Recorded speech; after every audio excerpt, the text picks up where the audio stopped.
My name is Roy Fox. I'm a postdoc at UC Berkeley. Thank you all for being here.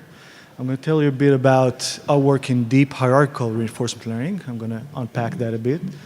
And also about the infrastructure we've been using, which is called RAY, out of the RISE lab in UC Berkeley. So reinforcement learning, I hope most of you know something about it.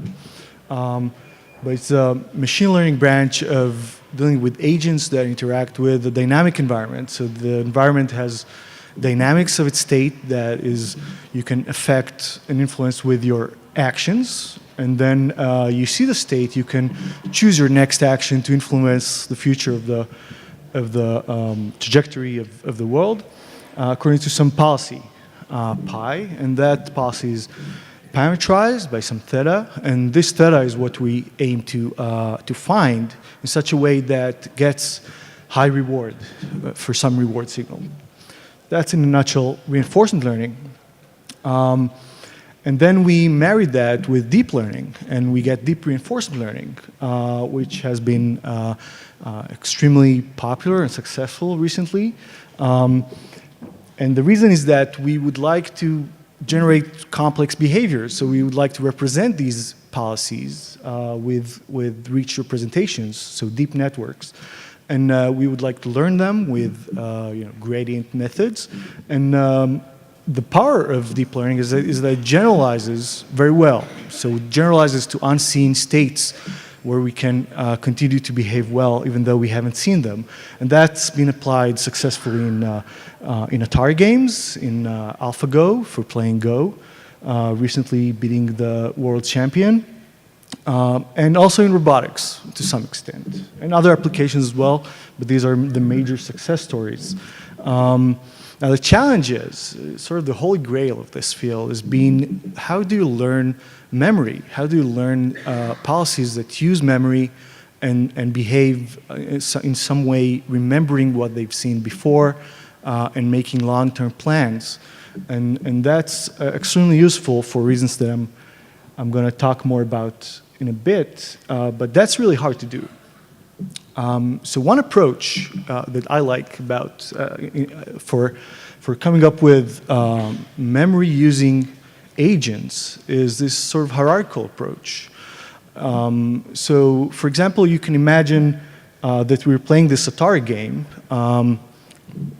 and we kind of want to have different levels that attend to different subsets of the state features.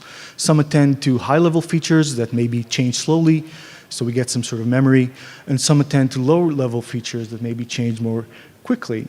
And one framework that's been very popular for hierarchical reinforcement learning is called the options framework. And here we have options that are essentially policies that are only promised to be good for a subset of the state space. So not the whole state space, but just they're useful for doing some subtask.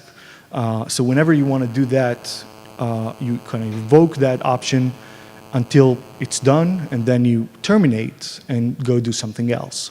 So an option, and I'm going to formalize it in a bit, it's sort of a policy that is good for some subset, and then a termination condition that says, okay, I ran out my usefulness, I'm going to stop here, please call some other option to do something else. And that's a meta control policy that selects which is the next option. So the benefits of this approach is that you get some sort of divide and conquer, because you can train different options for the different situations. You don't need to train the whole policy jointly. And you can then reuse those options. You can transfer them maybe to new situations. And they give you some kind of explainability, which I hope I have time to demonstrate. Okay, so more formally, we have this meta control policy, which uses, it's eta, the blue eta over there, which is the option index given the current state. And then we have the option is a tuple. It tells you what is the next action to take in your current state. It also, given the current state, tells you whether to terminate or not. It's going to be a probability. So what's the probability of terminating right now? And we have this sort of execution scheme on the right here which tells you how to apply this scheme. You choose the current option, then you use the option to choose actions, then when it terminates, you choose another option. So this is hierarchical reinforcement learning, but deep hierarchical reinforcement learning is very challenging. And the reason it's very challenging is that designing these hierarchies manually or by supplying some sort of clue of state structure or sub-goals or something like that is very challenging in high-dimensional inputs. It's always challenging, but particularly imagine specifying what is a termination, what is success in this rich visual perception. It's going to be very challenging. Also, deep reinforcement learning algorithms don't scale very well to these deep hierarchies. It's very hard to train the whole hierarchy jointly, particularly if you have a deep hierarchy of more than 2 levels. And essentially, we need some sort of gradient method for this discrete switching scheme that the options are, right? And there's been a lot of work on this recently. And when I say recently, this field is moving so fast. This is the past year, less than a year, actually. But all these methods kind of fall short of dealing with deep hierarchies and also deep options, deep policies for these hierarchies. Our approach is this. So read this from left to right. So we start with some sort of exploration in the world, flat, non-hierarchical exploration. We learn a policy. It's not going to be a very good policy initially, but we do learn something. At this point, once we learn something, we kind of want to stop and say, okay, what have I learned? What skills, low-level skills have I learned? So I'm going to demonstrate to myself what I've done, what I now know, and I'm going to try to codify this behavior as skills that I can later reuse in my future learning. That's the greenish step there. And I can repeat that. These codified options, I can use them in further exploration, learn some more, then I can repeat and get deeper and deeper hierarchies of these options. So what does it mean to have deep hierarchies of options? So let's take a simple example. So there's this bunny here. It wants to get the carrot. So its policy is essentially go to where the carrot is, right? But now suppose it needs just this flat policy. So it needs to, it sees where the carrot is. Maybe it's a glass maze or something. So it needs to parse its input at each step, see where the carrot is, and go there. Say, go right. Then again, it parses the image, finds the carrot, goes up. And needs to parse the image at every step to see where the carrot is. That seems wasteful, right? So it's better to have some sort of memory and a high-level control that says, okay, let's parse the input, see where the carrot is, and then I have this option that says, okay, go to that room where the carrot is. And now I just need to go to that room. So how do I build that kind of policy?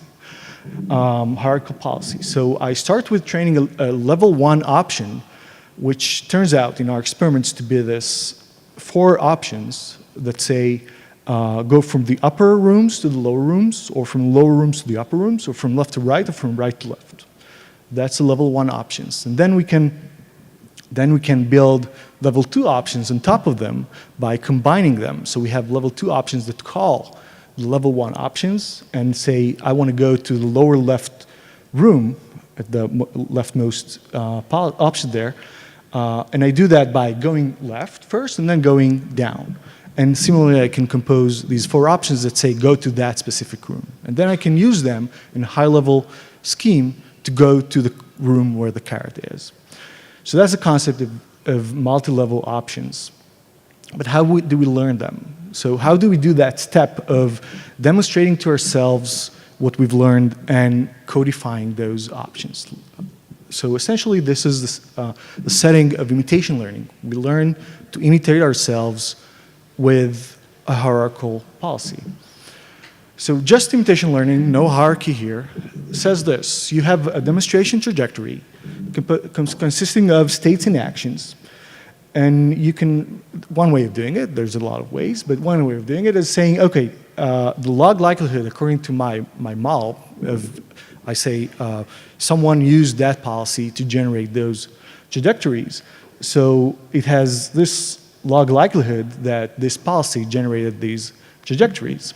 So I can try to find the parameters, the policy parameters that maximize likelihood. So I have the policy that seems most likely to have generated these demonstrations. And I could do this with this sort of policy gradient algorithm that fortunately it drops the dependency on the dynamics, so it's model-free. I don't need to know anything about the dynamics. I don't learn the dynamics. I only learn the option. So that's imitation learning, flat, no hierarchy. But we want to do it for a hierarchical policy, so it has options. So we want to discover options. Essentially, we're going to demonstrate to ourselves what we've learned. We kind of imagine that we've learned useful skills, but we've learned them in this flat parametric policy that doesn't have the hierarchical structure. We kind of want to discover, extract from that the hierarchical structure. We imagine that we have k options hiding there in our knowledge, implicit knowledge of how to behave.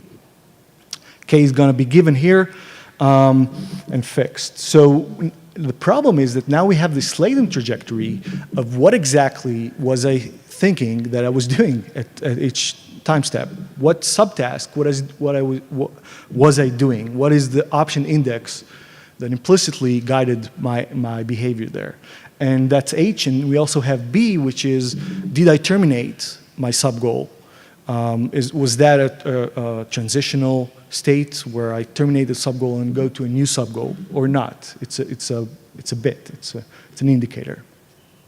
And that trajectory is latent. So we have this problem that likelihood is going to be very hard to compute. It's intractable without knowing this latent trajectory of what option was I using. Because I do see the states and the actions, but I don't see which options I was using and when I switched them. So we have this trick, which we call the expectation gradient trick, which is essentially using the reinforced trick twice. So we can compute the gradient of the log likelihood of the observable trajectory essentially by taking the expectation over the latent trajectory of the gradient of the log likelihood of the entire trajectory. It's very similar to expectation maximization, except it's with gradient, and it's not an approximation, it's exact. The approximation is going to be when we're going to do stochastic gradient descent over this. So writing these equations explicitly over here in a small font that you're not supposed to read, essentially we have an E step and a G step, an estimation step and a gradient step, much like EM, but this is deep learning, so maximization is out of the question, so we take a gradient step. But to give you an intuition of what these tiny equations mean, essentially it's this cycle of 3 self-consistent updates. We want to segment our demonstrations into homogeneous behaviors, homogeneous regimes that represent the same kind of subgoal, the same kind of behavior. Then we want to cluster these segments into clusters that, that's very unfortunate, cluster these behaviors into segments that come from the same subgoal, that demonstrate the same subgoal. And then for each cluster, we want to imitate it and find the option, so the control as well as the transition that generated that cluster. So we have this 3 steps self-consistently. This is probably too small to see. I'm sorry about that. But I do want to say just a little bit about the infrastructure. We heard today from Carmel Ventures that infrastructure is going to be very important to the community going forward. We couldn't agree more. We have this infrastructure coming out of the RISE lab in UC Berkeley called Ray. And essentially, this is why we need it. this is the step of our algorithm, DDO, discovery of deep options. It has two steps. First, we want to demonstrate using the current policy. So we take rollouts, given the current policy. And we're going to need quite a few of them. And then we want to maximize the likelihood of our model of seeing those demonstrations, which is this EG algorithm here. And this all needs to run in a large scale. And this is all very computationally expensive. We would like to parallelize it. And that's going to be, that is currently kind of hard. Ray is a distributed execution engine that aims to be flexible. So we have a lot of things going on there. We have simulators, we have deep models, we have learning algorithms. We want to be flexible in parallelizing all of them. We want fine-grained data and task dependencies that can sometimes change during what we do. Maybe we want to run deeper hierarchies. Maybe we want to, I don't know what we want to do. So we don't need to commit in advance to what we're going to compute. We want performance to be good, because this loop here computes just one gradient step in our DDO algorithm. We're going to need to run it quite a few times. So here you can see how Ray scales to 1 million tasks per second without showing any signs of stopping. It's linear speed up. And we want to adapt to changing loads and execution flow. And most of all, we want this to be really easy to use. Now, I wasn't part of the development team, this excellent development team here, so I can't tell you a lot about this, how it works. But roughly, the way it can scale so well is that there's this local scheduler that tries to schedule tasks locally, and then only when the local machine becomes too burdened, it scales this, delegates this to the global scheduler that schedules globally, and this is how this can scale very well. Copying data is peer-to-peer and on demand, so that's also usually not a problem. And ease of use is as easy as adding this line here that says, this is a remote function. Now when I run this, it's going to run on a remote machine, copying any data it needs. I don't need to worry about any of that. Simulator is kind of a bit harder because it has a state. I don't want to bring up the entire Atari console every time, so it's a bit different, but again, very similar. This plays nice with GPUs, very, very easy to use. Some results to finish. So this is Frostbite. It's considered a very hard Atari game. Very hard to machines to compete with humans. And this is in red here, we see a sort of state-of-the-art algorithm, A3C, if you know what it is. And it's doing pretty well for this hard game. But then we stop it after a million steps, and we self-demonstrate what it's learned. Essentially, it's learned jumping onto these ice blocks or something like that. And we demonstrate that, and we learn that skill, and now we don't need to discover it again and again in our further exploration. We can just build on that and not disturb that sort of pattern, sort of temporal abstraction, disturb it with exploration. So this accelerates learning by more than twofold. And actually, it accelerates further if we have two-level options. There's some explainability here. You can't see what's going on here. This is Atlantis, another Atari game, and you can sort of get explainability by playing what the options do and try to figure out if you can see what it means to a human, right? So it's a sort of a cluster that you then need to label with some meaningful label. And you see that there's actually essentially two options here, one shooting things coming from the right, one shooting things coming from the left. That's a simple one. We also want to apply this to robotics. We demonstrated this task of tensioning this gauze, and essentially discovered three options. So it moves towards the gauze, it grasps it, and it tensions it. Then it learned, the high level learned that it's very useful to use the move and grasp options because they're very consistent in the demonstrations. But actually, the demonstrations themselves of tensioning were not so good. So the high level learned that that option is too noisy and shouldn't be used. Instead, the high level learned to directly use the atomic low level actions to perform that last part of tensioning. So again, it gives us explainability. It allows us to recover from demonstrations that were not good, but also only in part. So that's very promising, and we're going to pursue that more. And with that, I'm done. I'm going to thank my collaborators, Sanjay Krishnan, Jan Stoika, and Ken Goldberg, and thank you.